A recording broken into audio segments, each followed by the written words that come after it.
Thompson naiz, eta Kaliforniatik nator.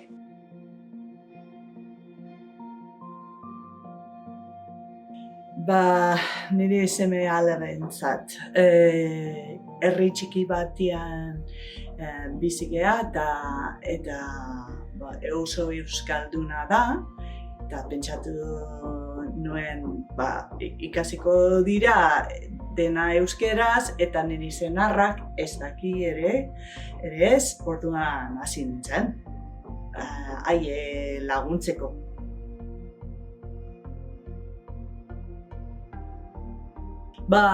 Ni psikologoa naiz eta harremanak egin behar ditut pazienteekin eta familiaekin, eta batzutan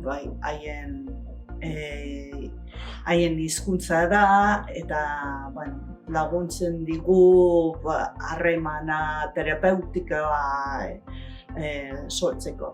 Baina ezin dut nire lana egin euskeraz, oso zaila da, baina batzutan hitz egiten dugu pixkat euskaraz eta harremana laguntzen.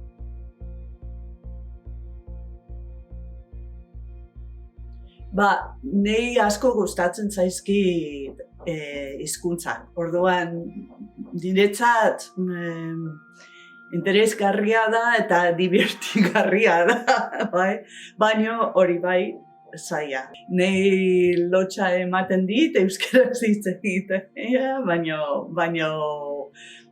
baina polita da, oso polita da.